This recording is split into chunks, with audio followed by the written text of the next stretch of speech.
this afternoon. It's a pleasure for us to gather with local, city, state, government leaders, as well as stakeholders who share common interests with us regarding Utah's shared natural resources. Today, we're here to discuss a very important topic, and that is the future of the Colorado River. Jack Schmidt, who is an emeritus professor in our Watershed Sciences Department and one of the state's foremost experts on the Colorado River, will lead our presentation and discussion today. I want to start by thanking O.C. Tanner, who has provided us with this beautiful space in which to gather today, and especially to CEO Dave Peterson for his continued support of this series highlighting Utah's land, water, and air issues. We really value our ongoing partnership with O.C. Tanner. As I was driving down here today, I'm a Minnesotan and always struck by the beauty of the landscape around me. And just looking at it always reminds me how fortunate I am and how fortunate all of us are to live in this corner of the world. And it reminds us all, I think, about the responsibility we have to preserve that beauty and the quality of life for future generations. As beautiful as it is here, though, in the West, it's not without its challenges right now. We've watched as water concerns have risen around our state, including and especially around the Colorado River. Our ability to develop and implement solutions to these questions will impact the future success and well-being of the people of the state of Utah for generations to come. As a researcher, I know it's within our power and responsibility to meet those challenges, especially around Utah's land, water, and air. A research university offers the possibility of developing ideas that can drive us forward to help make decisions that are critical to the state. Research provides a context by which to look at problems, especially problems that involve large scale, things like large time scale, geographic scale, and complexity. Research also helps us begin to develop and create policies and programs that help us shape investments to be better, smarter, and more effective for our goals and visions. And so we, as citizens, as researchers, as community members, and leadership holders, need to work together. It is only together that we're going to be able to have the best chance to appropriately manage, in this case, our water, promote responsible recreation opportunities, and celebrate Utah's natural beauty. One example of collaborative work that's being done at USU and around the state is through the Janet Winnie Lawson Institute for Land, Water, and Air at Utah State University. I am pleased to invite the leader of that institute, the director, Brian Steed, to now come up here and make a few remarks. As you're all aware, Brian is also the recently named Utah Commissioner of Great Salt Lake. Brian?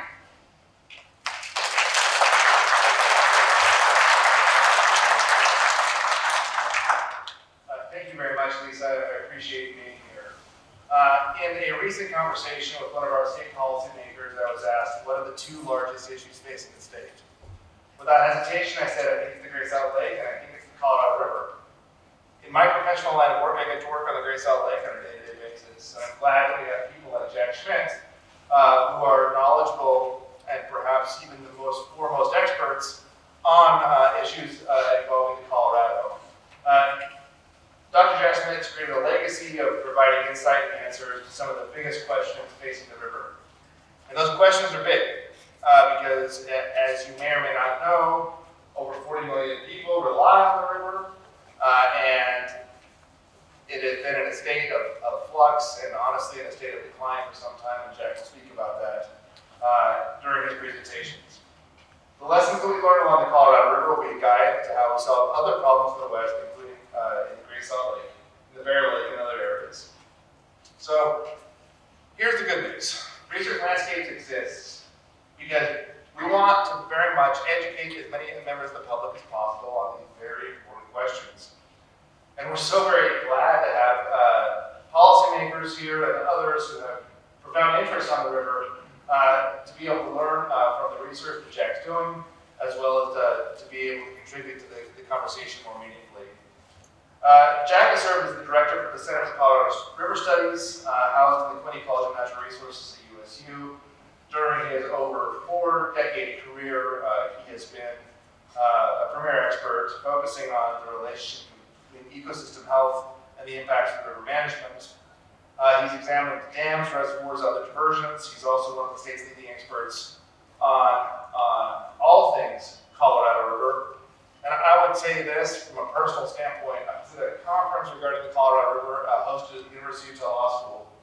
I was in the back of the room. This is when I was director of Department of Natural Resources, and I was surrounded by a bunch of folks who have no idea who I am, which is always the best way, and listening to conversations. And it was experts, and I'm not going to cite names, but they are the people that you read about in the New York Times talking about the Colorado River. And that they were going back and forth, and then one of them leaned over and said, well, what does Jack think? And that's the type of impact Jack's work has had on policymakers nationwide. I can tell you that I've had interactions with many national policymakers who know and are familiar with Jack's work, who rely on him as an expert and as a trusted advisor on all things Colorado River, and we're really lucky to have him here to present to us today.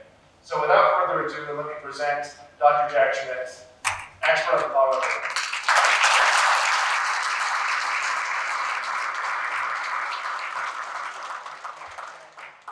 It's great to see everybody. Some of you I know, some of you are long-time old friends.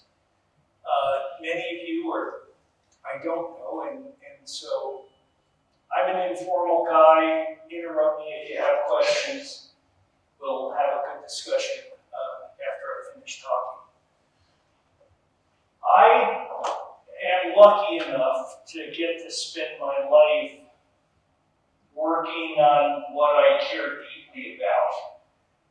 And I've personally and professionally had a relationship with the Colorado River system for more than 40 years.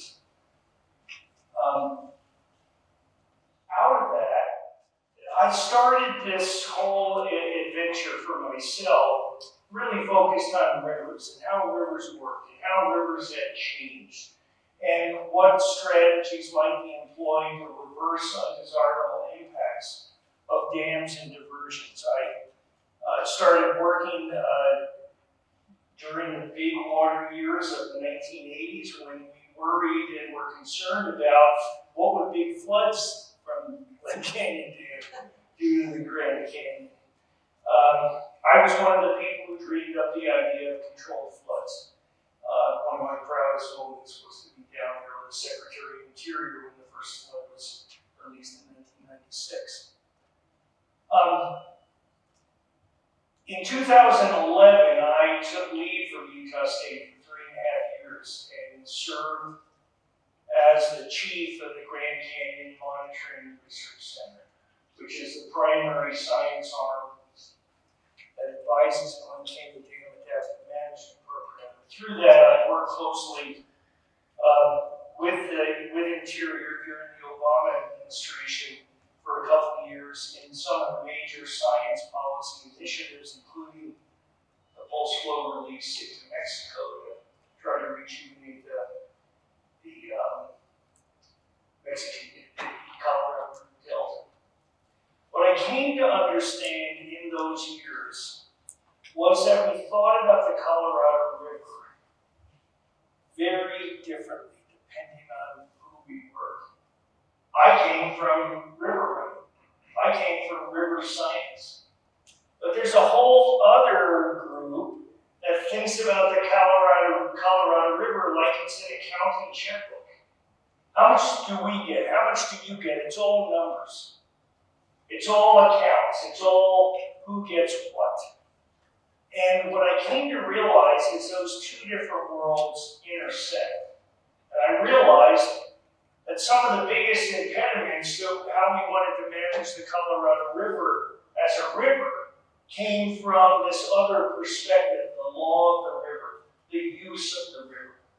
When I returned to Utah State, I've tried to focus the work. I created the Center for Colorado River Studies, and I tried to focus our work on how that intersection worked.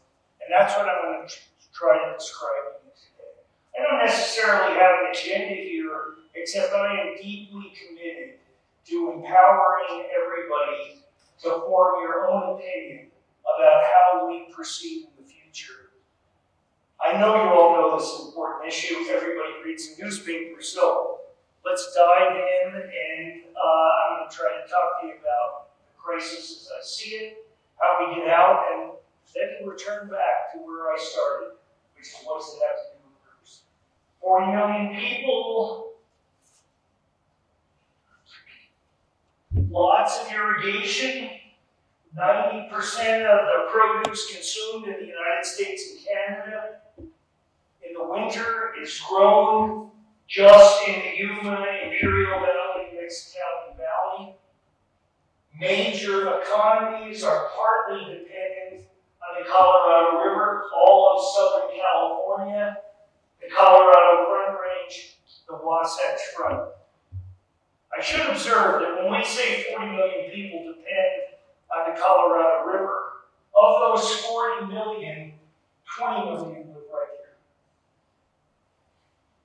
Just saying. I'm not going to show you the newspaper headlines. You all read the paper. But what I want to talk about is what I distinguish between the ultimate and approximate causes of the present water crisis. The ultimate cause of the problem is a warming climate. Because in this arid landscape, tree line is increasing in elevation.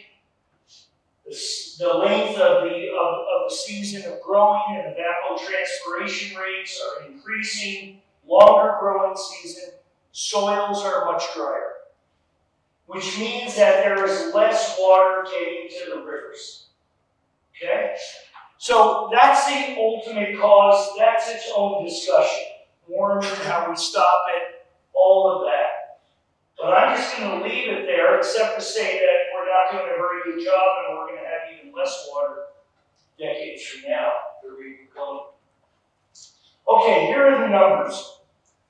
Let's see. Okay, every dot here is the Bureau of Reclamation's estimate of what would be the flow of the Colorado River at Lee's Ferry, at the Arizona-Utah border, essentially everything that comes out of the upper basin. What would be the flow of the river if there were no humans in the upper basin and no uses and no diversions, okay? So this is what we call the natural flow. And you can see that there's tremendous variability. Here's a smooth running average that shows the wet years of the 1980s. And we generally distinguish three periods in the history of hydrology of the Colorado River. A very wet period between 1900 and 1930, sort of average conditions through the 20th century, and then the 21st century. And in the 21st century, the average flows have been 13% less than the average for most of the 20th century and 30% less than at the early part of the 20th century when the Colorado River Compact was negotiated. And I would point out that this includes this little diamond there, which is the estimated natural runoff for 2023. So you can see that in our big gangbuster year, where it stacks up, it's a significant year, second only to 2011 in the 21st century. There we go. All right, so now let's look at the last 40 years, and instead of diamonds, what I've got is, this is the amount of natural flow in each year. These numbers are slightly different because I've added in not just the natural flow from the upper basin, but also the contributions within the Grand Canyon, which contribute about 800,000 acre feet a year, and some estimates of small amount of water that comes in downstream of Hoover Dam. So essentially the blue line is the total available water supply available to be divided. And in red, I've assembled from a number of sources within the Bureau of Reclamation. All of this is publicly available data. The estimate of the total amount of water that is consumed in the United States and Mexico, plus evaporation from reservoirs, plus losses in the river corridor downstream from Hoover Dam. When red is bigger than blue, we're spending more than is coming in. So we're deficit spending. When blue is higher than red, we're accumulating water. We're using less water than is available to us. Now let's just keep in mind some simple numbers, because I don't want to get us lost in the precise numbers today. We'll make these slides available. The average consumptive uses and losses in the basin, 15 million acre feet a year. So let's just remember 15 is a benchmark number, okay? The average supply for the 21st century, 13.6. 15's bigger than 13.6 for 20 years. How do you spend out of your checking account more than your income for 20 years? Well, there's only one way to do it, and that's have a really big bank account when you start gleefully spending. In blue is the total amount of water in all the reservoirs of the Colorado River system. It was really overfull in 1983, but essentially the system was full in summer of 1999. And the way and the history of reservoir storage is this sort of stair-stepped depletion of the system. So the way that we spent more than our income was to drain the bank account. And the system lost, over the 21st century, 38 million acre feet. So divide that by 15. That's like 2.5 times the average rate of consumption. So let's quickly look at one other point that is very important as we talk about the river. I actually have 4 different lines. Blue is the total, and these are the 3 subparts of where the water is stored. The numbers are ranges because they differ depending on whether the system is relatively full of water or empty of water. Essentially, when the system is full of water and Powell and Mead are full, 80% of all the reservoir storage in the entire basin is in those 2 reservoirs. All the action is in Powell and Mead. When we're now in the present crisis conditions of low reservoir storage, about 60% of the total storage is in Powell and Mead. And more is in the upper basin.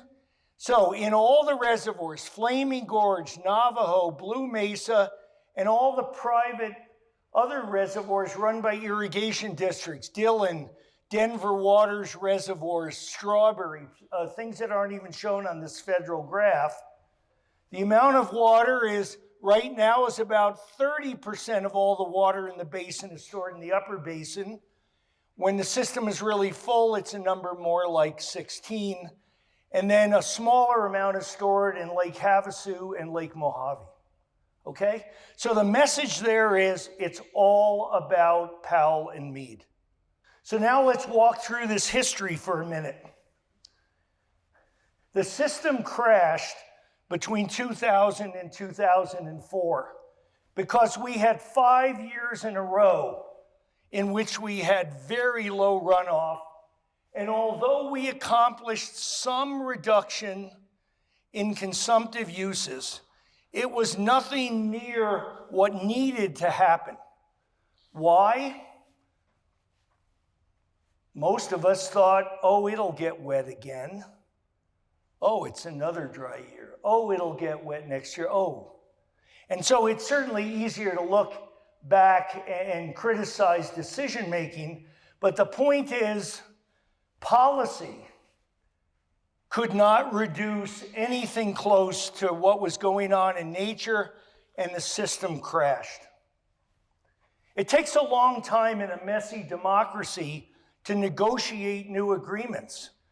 And even though the 2007 guidelines were agreed upon, which at least stemmed the bleeding, when we returned to a few wetter years, we stabilized consumptive use, but we never further reduced consumptive use. And so what that meant was that for 15 years, we basically stopped the depletion. Maybe this period is certainly lower than this, but we never rebuilt supply. In other words, we lived on the edge of crisis. And we felt great about it. Newspapers are full of articles that said, oh, we've got a new agreement and we're doing such a great job. And that was all great until it got dry again. Except this time we had no money left in the bank account. And so when it turned dry again and our runoff was very low, we just kept spending and we crashed the system to nothing. And so my argument is that the proximate cause, we don't need to blame individuals. This is the messiness and slowness of a democratic republic like ours. But we couldn't implement policy quickly enough and adaptively enough to respond to a crashing system. And we got bailed out. But how much did we get bailed out? That blue line is the total increase in storage in Powell plus Mead. I don't care whether it's stored in Powell or Mead. That's some political argument amongst the basin states. All that matters is that what's in Powell and what's in Mead is what we have to work with. Powell and Mead are essentially the same reservoir,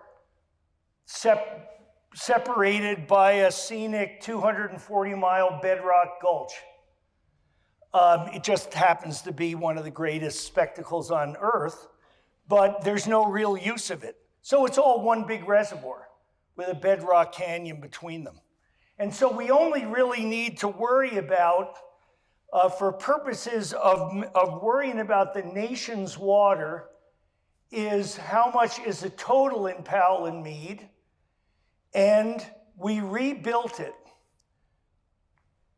But it would take, depending on how you do the calculations and how much you assume we can reduce supply, the important thing is, if we keep using water the way we've been, it would take 4 to 6 more years, back to back to back to back, to get the reservoir system returned to where it was in 1999. And that's not going to happen. And so the only way that we can get ourselves back from the brink of the danger we're in is to significantly reduce consumptive use. To assume we have this misunderstanding that this big year is really so great that now we don't have a problem. We're not going to get 5 more winters like the one we just had. And 2011, the biggest runoff year of the 21st century, we blew through that accumulated water in 2 years. We've squandered the water supply before. We have the capacity to do it again unless we take this seriously, and that is a challenge before us. All right. Who uses water where? If you're going to reduce, you got to drill down past that red line to say, okay, where are the details of this? So this is water use in the lower basin. California is the big user, 4.4 million acre feet a year. Nevada, 300,000 acre feet a year. In fact, they use less. If you take the sum of these and you add evaporation from Lake Mead and you add losses below Hoover Dam and you add Mexico, you're using on the order of, well, 8.8 plus, that's 10.3 million acre feet. That's a big number. And it's certainly a big number in relationship to how much water we use in the upper basin, where we use less than half of what is used in the lower basin. Colorado uses the most. Utah's use has been slowly going up. New Mexico and Wyoming use relatively little. How does Utah use its water? All of these data are public Bureau of Reclamation data. Agriculture is the big user. 70% of all Colorado River water used is in irrigated agriculture. In purple, in whatever that color is, that's the amount going through the Strawberry tunnels into the Diamond Fork, plus smaller Provo River diversion and some other very small ones. So this is the amount going to the Wasatch Front. That's the amount being evapotranspired and irrigated agriculture in the Uinta Basin and other parts of the Colorado River system in Utah. If we stand back from Utah, Utah's not any different than anybody else. This is a nice figure that appeared in the New York Times a couple months ago that showed that about 55% of all water consumed in the Colorado River system is used to grow livestock feed. But I think more interesting is the fact that these are brand new numbers developed by Brian Ricker at the University of Virginia and a team of other researchers in an article that's soon to be submitted to Nature Sustainability, in which they've estimated the details of crops. Look at these numbers. It is all about alfalfa. It just is. Total municipal and industrial uses in both the upper and lower basin is a little more than 20%. There's the struggle. We may not like to see these numbers, but these are the numbers, and this is what we have to grapple with. The other thing that's interesting is that 90% of the winter produce consumed throughout the United States and Mexico in the lower basin is still only using 15% of the water. Even in the lower basin, it's all about alfalfa. Going to dairies, going to the livestock industry. Mark Reisner, who wrote Cadillac Desert, which is the one book about water policy that every person in this room has read, once said, the American West doesn't have a water supply crisis. It has a water allocation crisis. This is the challenge. And however we get to it, it's not just, we focus so much on It's the upper basin, the lower basin. Who's using more water? In the end, there's a reason why agriculture feels like they have a target on their back. And they ought to be nervous and apprehensive. And there's got to be a way to solve this that is sensitive to the needs of rural communities. There has to be a way to undertake inevitable shifts in water use. But this is the pattern that we have. All right. Oh, there we go. All right. A few other things. The whole pattern of consumptive uses is built on a framework of what we call the law of the river. It's a set of agreements, interstate compacts, Supreme Court rulings, and people teach courses on all of this. And I'm not going to go through it, but I just want to point out that this is a distribution of population in the United States in the 1920s when the Colorado Compact was negotiated. At that time, Utah was the third most populous western state. It doesn't really help anymore to teach. It's important to teach about the law of the river. But as Patricia Mulroy, who used to run the Southern Nevada Water Authority, once said, the law of the river is whatever we say it is.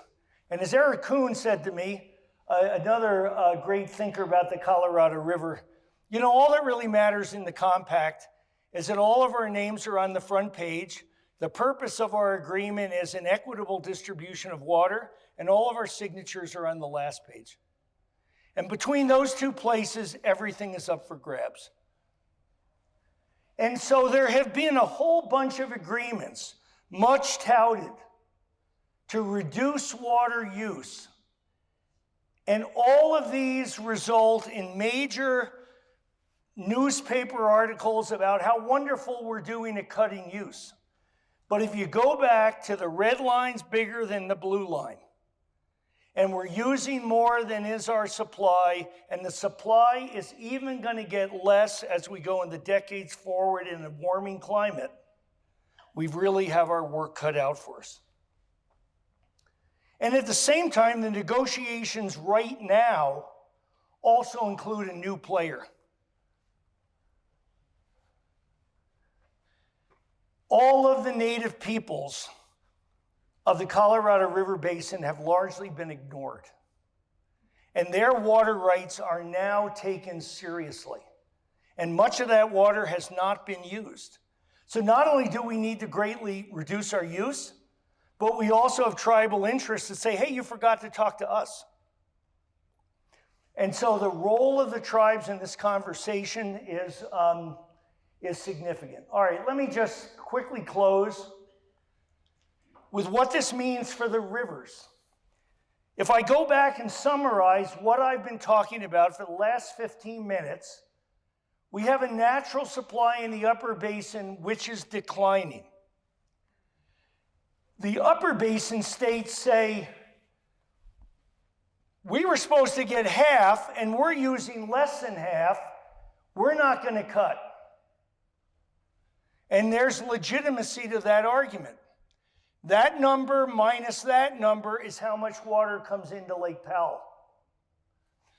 In the Powell Grand Canyon Mead system, which, as I've said, I don't care whether they're in the upper or the lower basin, I just care that more than 1 million acre feet is evaporated off of those two reservoirs. So that's a loss.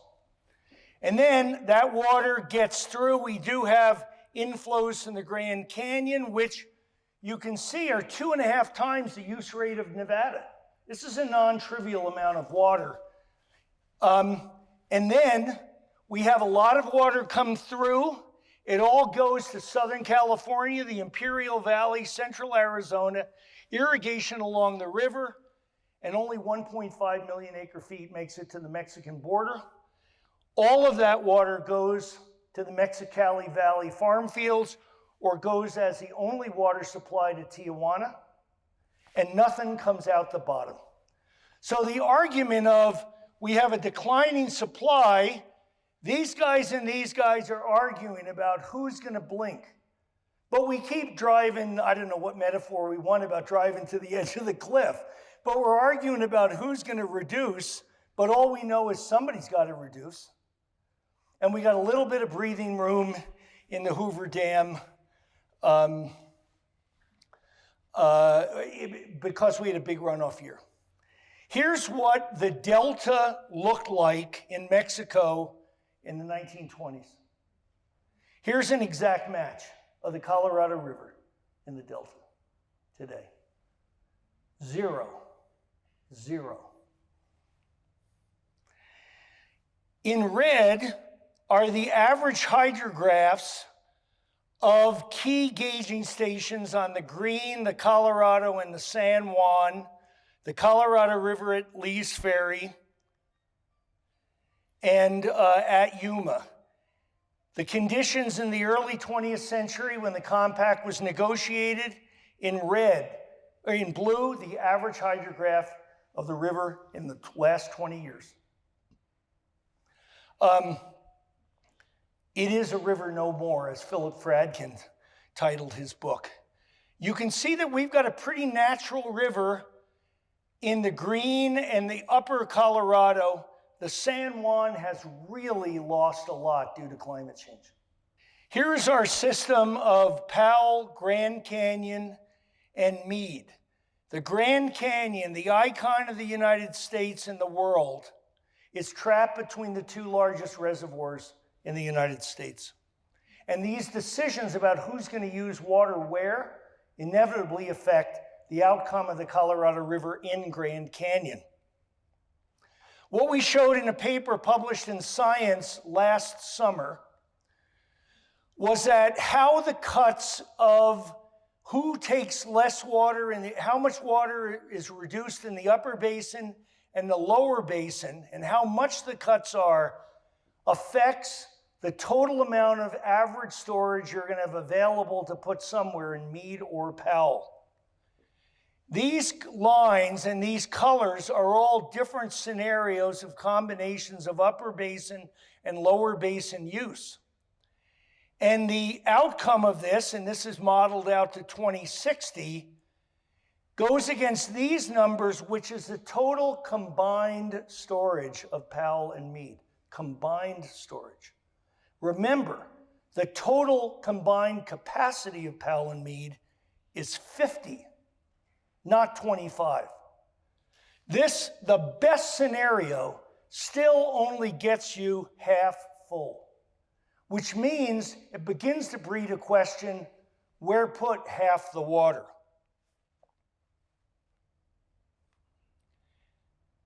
Reservoirs stratify thermally. They warm at the surface. That's what we water ski in. That's what we swim in. But those reservoirs are cold below, and when Lake Powell was full, the water released into the Grand Canyon was from that cold layer, the hypolimnion. And so the water temperatures in the Grand Canyon were artificially cold, released from a full reservoir in relationship to the pre-regulated, pre-dam condition. But now that Lake Powell is getting much lower, the water going into Grand Canyon is much warmer. It hit 70 degrees Fahrenheit last September. That's much more like it was in the old days. That must be good. Except that a new aquatic ecosystem established itself in Grand Canyon for 50 years, including a rainbow trout recreational fishery dependent on cold water. And so if we change to a warmer system, the ecosystem that we've known in Grand Canyon is going to change. And at the same time that the reservoir is getting lower, non-native reservoir fish, most importantly the voracious predator smallmouth bass, is now being swept into the Grand Canyon and is a challenge to managing the endangered humpback chub population. So it matters how much water you store in Lake Powell, and if we keep Lake Powell too low, it's going to completely change the ecosystem of Grand Canyon. Low reservoir conditions in Lake Powell limit our ability to implement the controlled floods that I and a couple other guys dreamed up decades ago, for a number of different reasons having to do with fish ecology and perception of hydropower cost. So all of that suggests we don't want Lake Powell low. But other people think Lake Powell low is the best thing that ever happened, because the areas that were once a reservoir are now returning to being rivers. And this is celebrated by other stakeholders who value different environmental attributes. Cathedral in the Desert, one of the iconic pieces of Glen Canyon, has emerged.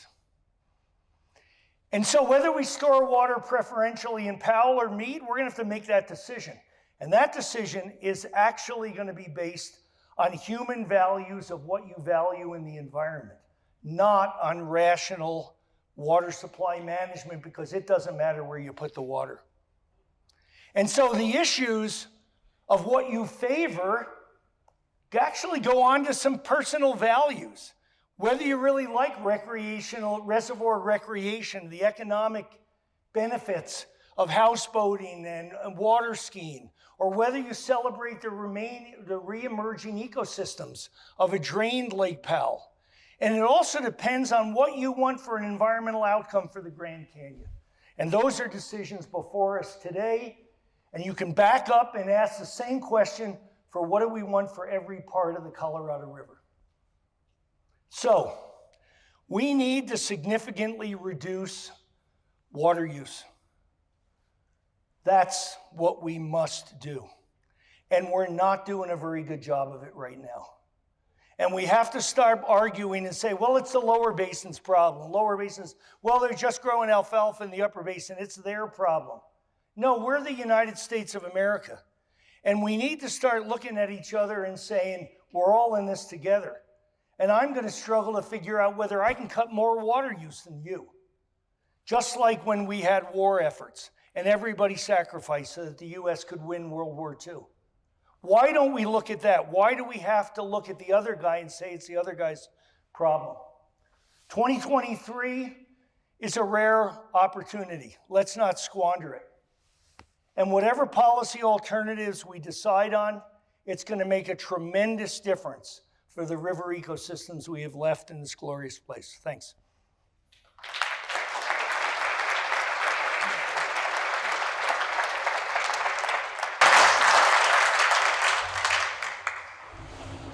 Oh my gosh, fascinating talk. I as a scientist, I'm sitting here just deep in thought about what Jack talked about. This is our time now to discuss, and so I would invite everyone to be thinking about those questions that are rolling around in your mind.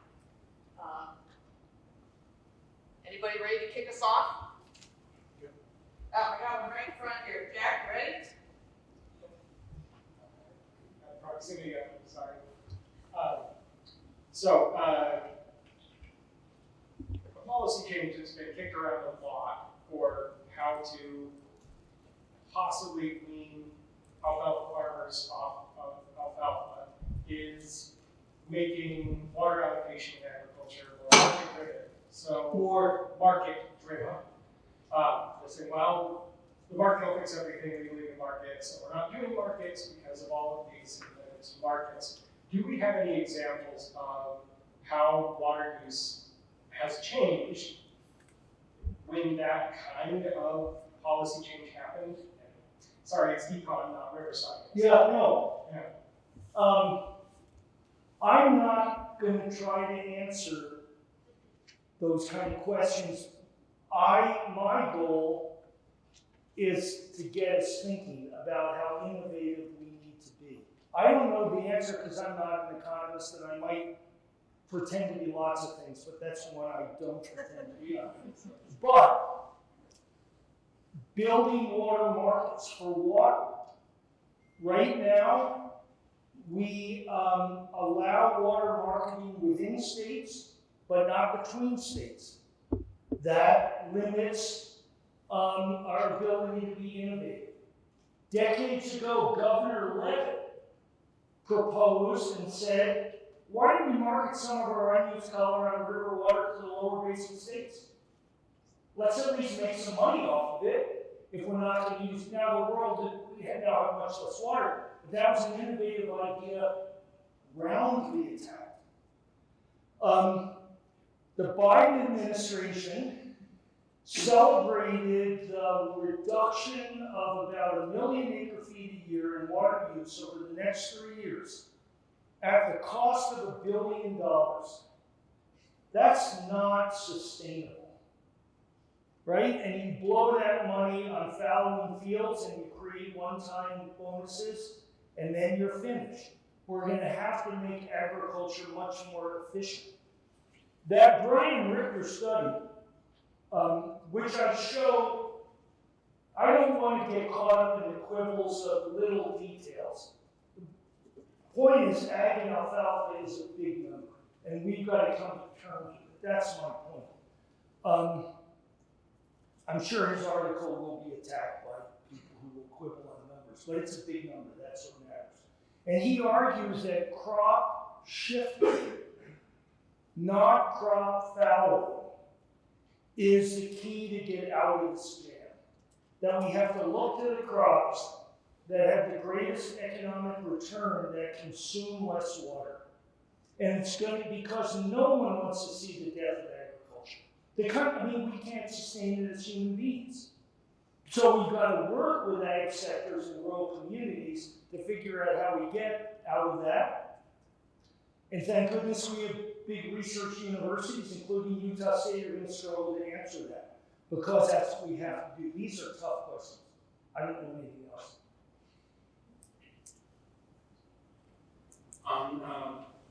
You had a table about uses and losses for the last 20 years in a pamphlet, and it looks like that the evaporation and evapotranspiration is about 10% of what we lose.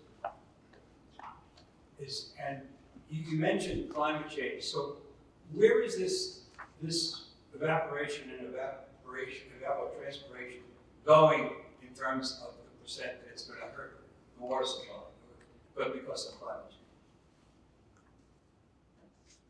You mean, is the rate of evaporation increasing as climate warms? Right. It's highly variable. On first principles, it should increase. I don't know the answer to that as well. Maybe that's going to be the answer to every question you ask. But I will say this. Prior to the reclamation beginning its latest round of study, studying Lake Powell evaporation that just began 3 or 4 years ago, partly in response to a white paper that we wrote at the Center for Colorado River Studies. Prior to that, no studies of evaporation have been conducted on Lake Powell since the 1970s. We have been flying blind on evaporation. Evaporation is a very difficult and challenging measurement to make. Thankfully, now it's being studied. But it's likely to increase, and so how do we reduce evaporation in a warming world? We reduce the surface area available to have water evaporated from. How do you do that? You consolidate reservoir storage so that the volume in relationship to the surface area is minimized, and right now in Powell and Mead, we pursue the worst possible strategy. We equalize contents.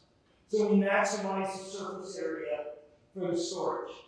Because Powell is our reservoir, Mead is their reservoir. We don't think about it like we're all U.S. citizens and what's the best thing for the country. But it's going to get worse, for sure. And right now, think about it. Average evaporation for the 21st century was 1.3 million acre-feet. 1.3 million acre-feet of evaporation from those two reservoirs. That's more than the total use by the state of Utah. It's a big number. Yeah.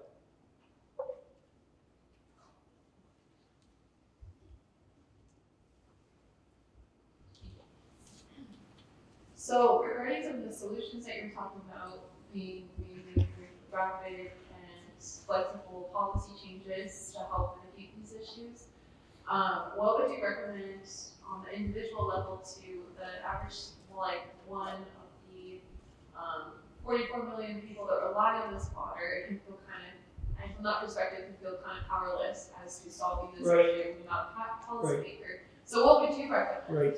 to those with that perspective? Let me make two observations. In a paper published, I don't know, 3 years ago, maybe 2 years ago, this guy Ricker and his colleagues studied urban water use throughout the Colorado River Basin. And the interesting thing is that the big cities, LA, San Diego, Phoenix, Denver, Salt Lake, they all grew substantially in population and their total use of water declined.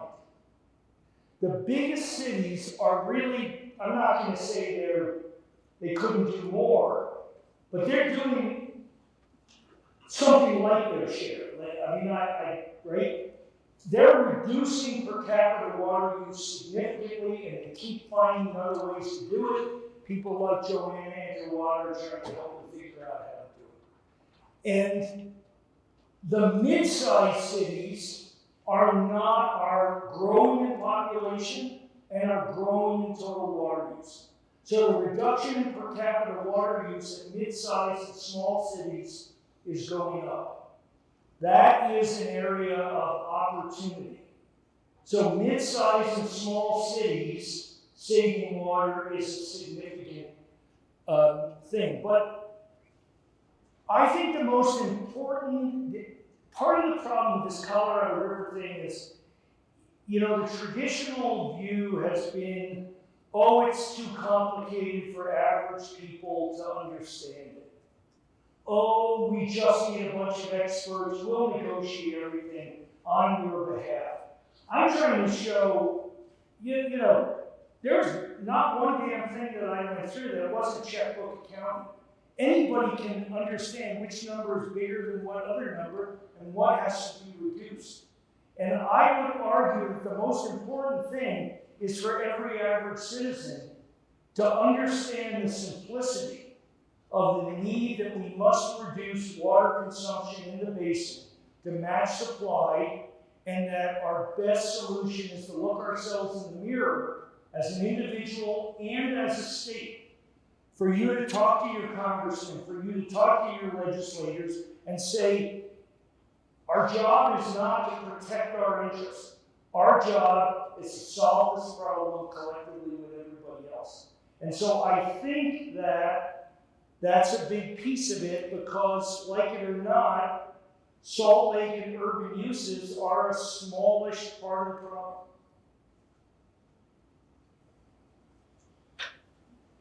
Let's take a moment and thank Jared again.